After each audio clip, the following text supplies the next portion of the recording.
Hey babes, my name's Hannah. And my name's Chasity. Welcome back to Bookish Babes.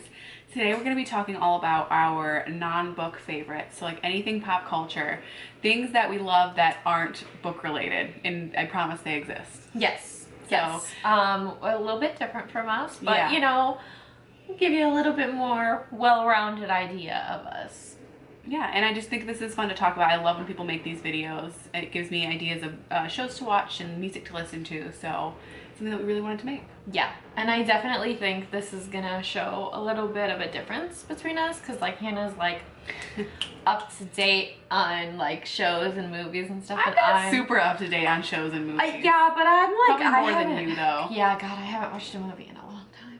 Yeah, I don't watch a ton of TV or a ton of movies. I'm a really big like rewatcher. Yeah, that was like most of the things that are on my list are like my go-to comfort watches that I just watch over and over again. I'm gonna talk about my all-time favorite show, which I'm so excited to talk about. Okay. Yeah. What do we want to do first? Maybe we should start with podcasts. Okay, let's start with some podcasts. So the first podcast that I want to talk about is one that I listen to every single week, and it's the Views podcast. It has David Dobrik and Jason Nash. Okay. Big David Dobrik fan. And even if I didn't like watch their videos, I think I would really like the podcast. They're really funny together. You know, one's like, I think like 47, the other one's 25, so they're at completely different points in their lives. Yeah, for sure. And yet they hang out all the time, and so they talk a lot about, you know, he kind of gives David advice, and then David makes fun of him, and and they have all their friends in there. Like, it's just a really good time listening to it every week. I look forward to it. It comes out every Tuesday, and I like wait for it. Yeah. Yeah. So the first podcast I'm going to talk about is Cruel and Unusual, the podcast. As everyone is very well aware, I am a huge true crime fanatic. I will devour anything that is true crime, all the shows that I watch. I love reading books on it. This podcast is probably my favorite though, Cruel and Unusual. Tori and Katie, not only is it very like informational and it keeps my attention, but like they are just so funny and like fun to listen to. I think it's important that they have chemistry. Same with the podcast I listen to, they have a ton of like chemistry on the podcast together. Yeah. So same thing. I look forward to the new episodes every Thursday, and I just love them so much. So if you're ever looking for a really good true crime podcast, I would definitely recommend Cruel and Unusual. So the next podcast I want to talk about is something that a lot of people make fun of me for listening to, but we all know that like I'm the world's biggest Twilight fan, and there's a podcast called Another Bite of Twilight where they talk all about the books and the movies and the process of making the movies and like all the side characters. They did a whole episode with Catherine Hardwicke, who was the director of the first one. Yeah. I didn't know this was a thing. It's so cool to listen to because it gives me so much nostalgia, because there's not a ton of new Twilight content anymore. No. You know, it's been out for so many years, but I like listening to, and I just like that it's something different. You know, they don't talk about the things that everybody else talks about with Twilight. They talk about a lot of the side characters, and I think they even interviewed Stephenie Meyer one time. So like that's really cool for me to listen to. Honestly, it's really fun. Yeah. Honestly, I did not know that was a thing, but yeah, I actually kind of want to listen to it now. I love it. Okay. Yeah. The other one that I'm going to talk about, they're actually acquaintances of ours. It's a Geeking Poetic podcast. They cover a lot of pop culture stuff, lots of things from TV shows and movies and comics. Yeah. Collectibles. They do some like videos on collectibles and toys and all kinds of stuff. There's just a lot of content on their podcast. Actually, it's a really, really fun podcast to just listen to and watch their videos. So I really enjoy their stuff. Me too. Oh, and just a little tidbit here. We're probably going to be doing some crossover with them at some point. We have no idea how yet or what we're doing, but we will be doing some kind of crossover. Fun. So next we're going to talk about our favorite shows. So I'm going to start out with a pretty current one that I've been really into lately, and that's WandaVision. Okay. I'm a huge Marvel fan, and the Scarlet Witch is like in my top 3 favorite characters. So I was super, super, super excited when this was announced, and I've watched every single episode the day that it came out. It's so interesting. I know you don't know anything about it, so I don't want to spoil anything for you. No, go ahead. But what they're doing with it is so interesting, and it's more like comic book Scarlet Witch than it is, like Avengers movie version of her, because, she can not control, but she can kind of morph reality, and that's something that wasn't touched on in the movies. And so I love that that's what they're, the way that they're going with the show makes it super interesting. And there's a ton of references that Jake and I like love seeing. Yeah. Be like, oh, there's that character, or they brought Quicksilver back, but they brought a different version of him back. Yes. They brought the version from the X-Men movies of him. That's what I've heard. Yeah. Okay. And we're waiting on like another big cameo. I sort of really think it's gonna be like a Fantastic Four cameo. I've also heard that. Yeah, that's what a lot of people think. That would be really, really exciting. Love Jimmy Woo. I'm starting a Jimmy Woo fan club, I've decided. I love all the characters and how they play off of each other, and I love the aspect of like this kind of fictional reality town, suburban town. It's so interesting. I've been like thoroughly enjoying it. That sounds like, I think I would like that too. Yeah. But I suck at watching anything new. I really do. Yeah, I'm not the best at new shows either, but I'm of course gonna watch The Falcon and the Winter Soldier when it comes out. Oh yeah. I'm just like too big of a Marvel fan to not watch these newer shows. Yeah, I get that. Yeah. I get that. The first one I'm gonna talk about is Criminal Minds. It's on my list too. Criminal Minds, I can watch over and over and over again. So Jake's never seen it, so we're rewatching it together now. Okay, we're on season 4 right now. That was the last. So yeah, I have been known to get everyone in my house to start it at some point. Yeah. I love the characters and like following them. I love, of course, the cases because true crime. Yeah, absolutely. Yeah. I love the cases, but like, I love me some Spencer Reid. I love Hotch. I love him too. I'm like the world's biggest Hotch fan. And what I love about Criminal Minds is sometimes characters leave and they'll kind of almost replace them with a similar character.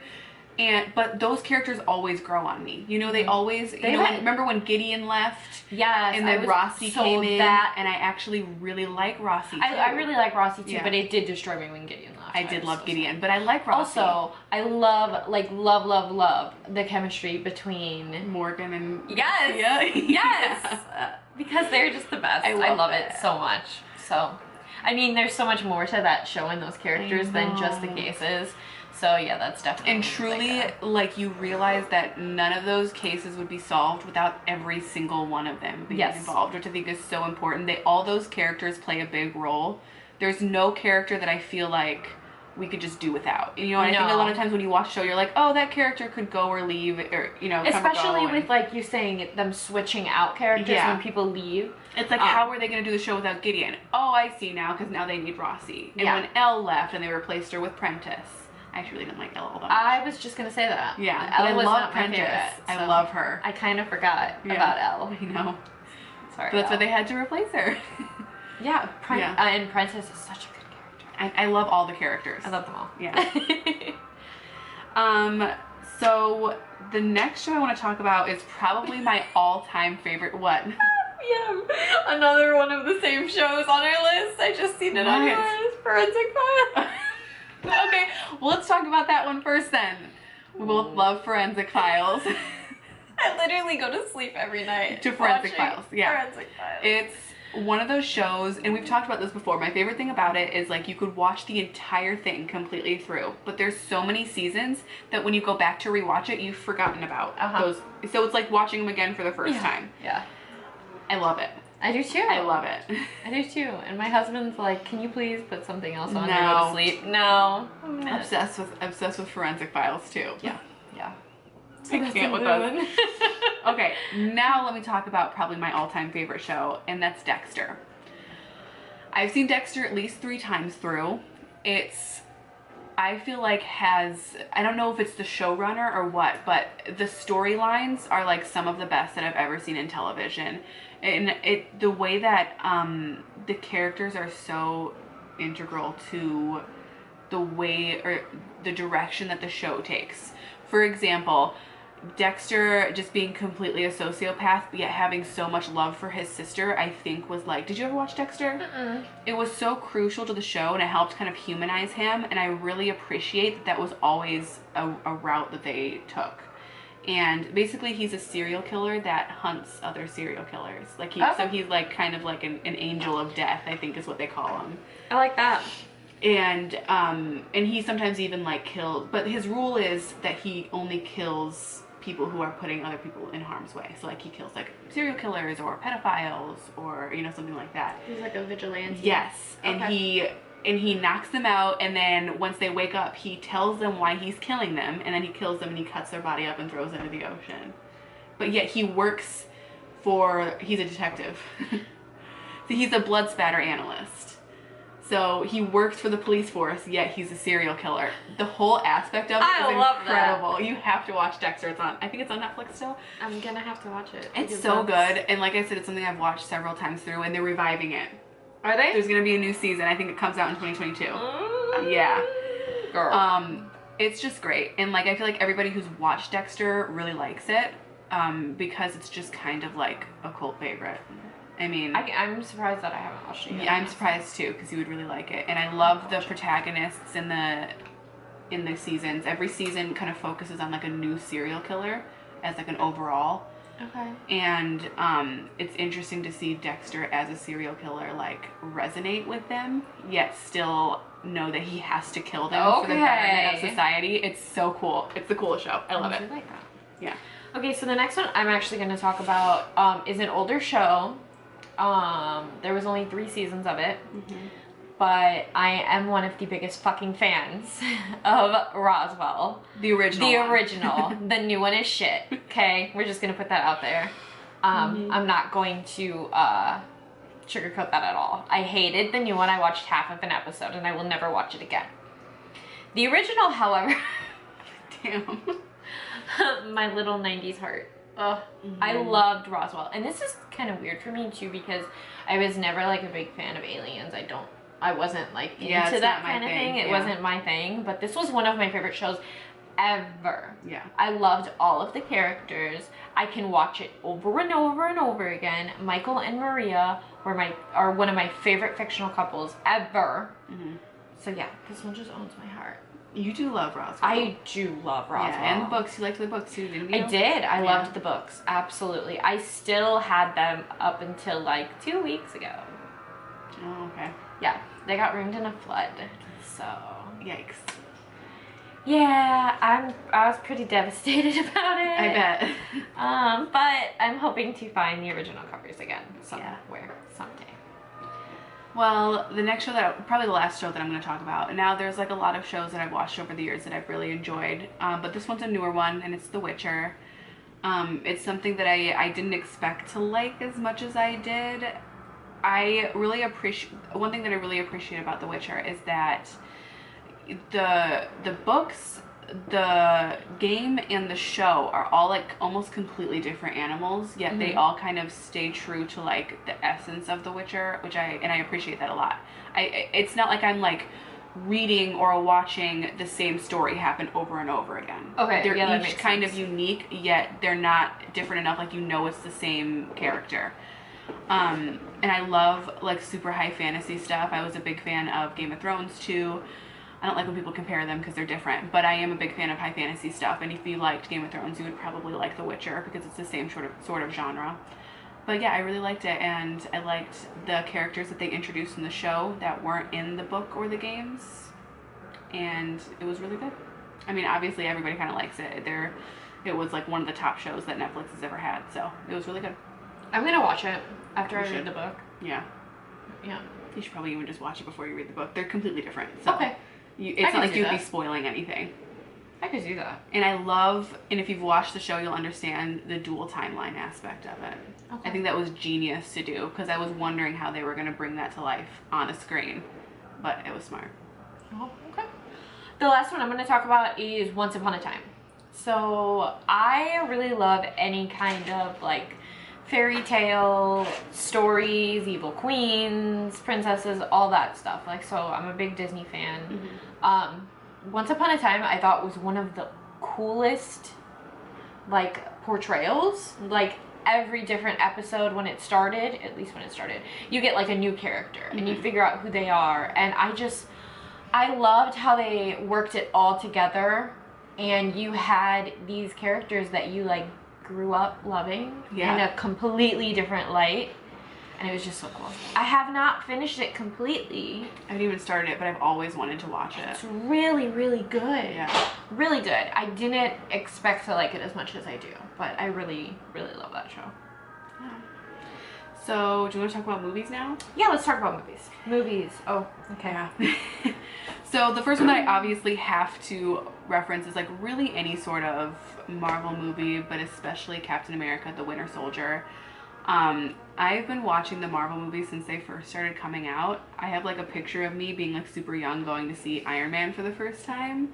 Cause like I'm only 22, so when Iron Man came out, I think I was like 10, maybe? I don't know. I was young. But I've loved them every step of the way, and the Winter Soldier is my all-time favorite character, so seeing that kind of come to life was really interesting, and it's kind of a movie that a lot of people who watch the Marvel movies really like. Like, it was done really well, and they pleased a lot of people with it, which is hard to do with adaptations. Yeah. It's very hard to do with adaptations, for sure. So the first movie I'm going to talk about is my absolute favorite of all time, and it's The Crow with Brandon Lee. Okay. Specifically that version. Specifically that. The original cult classic. Yeah. Y'all leave it the fuck alone, okay? Just leave it alone. I absolutely love this movie. It has been my favorite movie since I was 9 years old. Should I have been watching it when I was 9? I don't know, but I was. Debatable. But I was. And it's been my favorite movie. I have a huge tattoo planned for my back for this movie, and I just love it. I love it so much. And it devastates me so much that we lost Brandon Lee on that set. Yeah. So fucking sad. Another like movie that I've loved since I was a child, that now that I watch as an adult, like, it's a shitty movie. It's horrible. But like, I loved it so much as a kid, was Van Helsing. Did you ever watch Van Helsing? I did too. Oh my god, it is a shit movie. It's but so bad, but I loved it so much. My dad and I used to watch it all the time when I was little, when I was like way too young to be watching it. I mean, I wasn't too young to be watching it at that point. I was probably like 8 and I was watching Van Helsing. But I have such a soft spot for vampires. They're like, it's like my favorite like kind of fictional I don't know, trope. I love like a vampire situation, a book, a movie, a TV show, anything. Yeah. Absolutely, that's my jam. Yeah, so Van Helsing when I was a kid was just like top tier for me, and it's so funny because I went back and watched it a couple years ago and I'm like, this is the worst movie. But I loved it. I loved it. My dad and I used to watch it all the time. That's funny that was one that you wanted to talk about, because my next one on my list is Interview with a Vampire. I love Interview with the Vampire. Yeah, I am such a like stickler on adaptations, like book to movie adaptations, and are we not going to talk about the fact that like Tom Cruise is the perfect Lestat? Okay, so here's my thing. We are going to talk about it. Yeah. Because here's my thing. I hate Tom Cruise. I actually really like Tom Cruise. I hate Tom Cruise. Like, this is one of the only roles that I like Tom Cruise in, and he is a very perfect Lestat. And I was really disappointed when they continued it with Queen of the Damned and Stuart Townsend was Lestat, because like he did okay, but after Tom Cruise had portrayed it, I just feel like it was meant for him. Yeah. I also loved Brad Pitt as Louis, because actually, and Brad Pitt's somebody I don't typically like, but he was great in the movie. He was fantastic. And Kirsten Dunst, so little Antonio Kirsten Dunst. Banderas. Oh, wasn't he in Van Helsing too? Was he? I don't remember. I think so.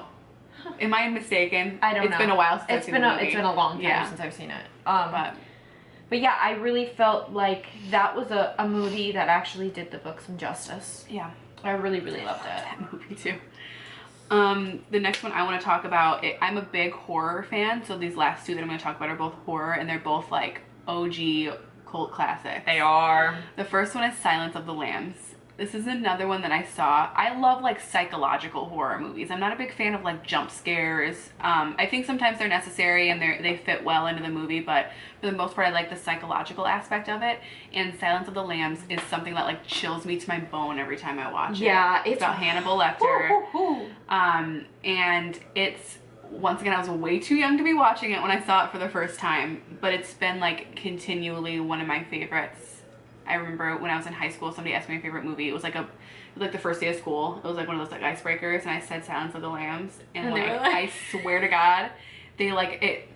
People like acted like I brought a gun with me to school. So that's funny because my favorite movie was The Crow. Yeah. And I went to a Catholic grade school. Oh. No, see, I went to public school and people were still like, this bitch is gonna shoot up a school. Like, I wanted to dress up as the Crow one year for school, and the school told my mom that I couldn't do it. Yeah. And I was like, what? Why? I don't understand. Yeah. So the next one I'm going to talk about is another cult classic, The Craft. I never saw it. Oh my God, Hannah. I probably would really like it. You would. I think you would. I love The Craft. I wanted to be them. Okay? I wanted to be them. I was convinced that I could do it. What is The Craft again? It's about witches. Oh, and I'm such a witchy bitch. I was so fucking convinced that I could do it, and I cannot. These fingers, they have no power. I promise you. But oh my God, The Craft. Nancy is just such a badass. I haven't watched the new one. I don't know if I will. I kind of want to watch the new one only because of. Did they remake it? Yes, but not like it wasn't a remake of the original. It was like a continuation.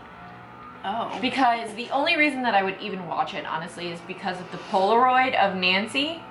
Like, I want to know if Nancy fits into this story at all. That's the only fucking reason I would watch it. I don't know who Nancy is. You need to watch The Craft. I do. Yeah. You have homework today. Okay. The last one I want to talk about, I feel like won't be any surprise because I talk about how much I love horror, and I'm such a big Stephen King fan that obviously it is one of my all-time favorite movies. And I have to talk about the fact, and I don't think you're going to agree with me on this one, how I really liked the remake. I mean, obviously the original will always be the best. Tim Curry, hands down, owns that role. Bill Skarsgård, he's good in it. Such a good job. He's good in it. I will say, there are some parts that I was just like, I don't think I should be laughing at this, but I'm laughing. I have to say, I don't like that we compare them because I think they did two completely different versions of Pennywise. I agree completely. Yeah. But I think, you know what, my feeling about the Tim Curry just generates from my love of Tim Curry. Like, I've loved him in every single role he's done. It's what made me, because I watched the movie before I read the book because I was, young and I wasn't old enough to read a Stephen King novel, but I watched the movie.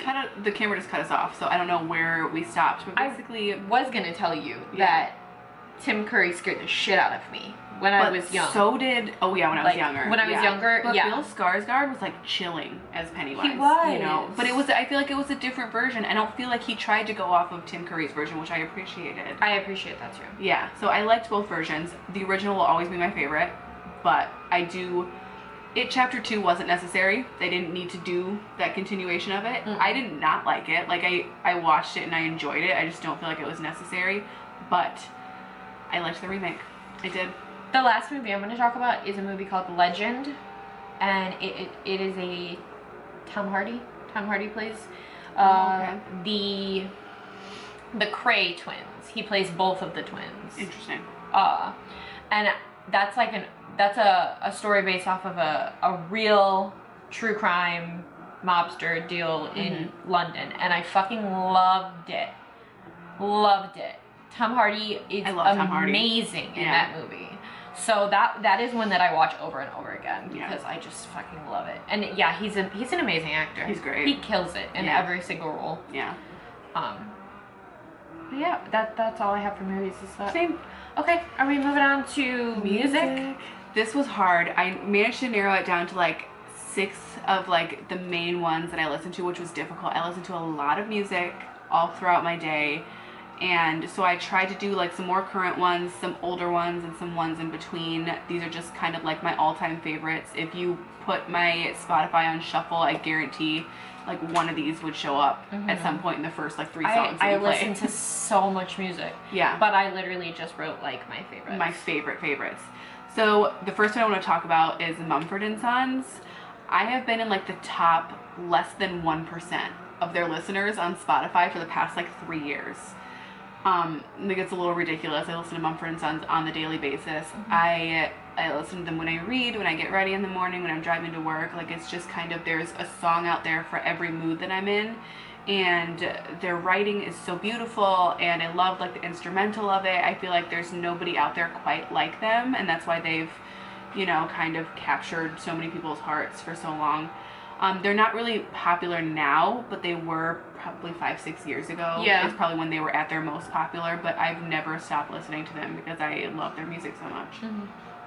So my favorite will pretty much always be my favorite. I was told when I was like 14, 15, like, it's stupid, you're not going to listen to them in 2 years. But here I am, still listening to Fall Out Boy. I love Fall Out Boy. Fall Out Boy owns my fucking heart and like most of my salary. So, yeah, Fall Out Boy. I've been listening to them since I was 14 years old. I have 2 Fall Out Boy tattoos. I fucking love them. Pete's lyrics are amazing. Patrick's vocals, every fucking thing. You know, like you were saying, there's literally a song out there for every one of my moods. Yeah. There is nothing that Fall Out Boy can do that I will not fucking support. Well, it's like that with my next band, which is Muse. I've once again been a Muse fan for like ever. And I just don't... Like ever? Yeah, for funny. seriously, like ever. I just feel like there's no other band out there like them. The way that it's kind of, some of their songs sound like more electronic, and yet it's still like rock, and it's something that's upbeat. A lot of it is, especially like the songs that I tend to listen to over and over again. And it's something that like, I love bands like this where like when they come up in my Spotify, I never skip them. Never. Yeah. I'll skip through most of the songs in my playlist, but if Muse comes up, I will never skip a Muse song. So this is kind of working out very well, because that's pretty much how I feel about my next artist, which is Panic at the Disco. Yeah. Otherwise known as Brendan Urie, you know. He's the star. He's the star. Yeah. His range always blows my mind every single time I listen to him, and like I've seen them live several times, and I've been a fan of Panic since they first released Erickson's Not Tragedies. And I think I was like 16 at the time. I've seen them several times. Just never a bad show. I love it. Yeah. I miss concerts. She's seen Panic at the Disco in concert a million times, but this next artist is one that I'll never be able to see in concert, because he's dead. And that's Jeff Buckley. Oh, damn. Yeah. I love Jeff Buckley. I listen to him when I'm like in my sad bitch moods. He only came out with like 2 albums, I think, or if he has more than that, I only listen to the 2 albums. Or maybe it's just 1 album. I can't remember. Most of the songs I listen to are off of Grace, and I think he has something else besides that out. But really, I really only listen to Grace. But it's something that, once again, I listen to like on a borderline daily basis.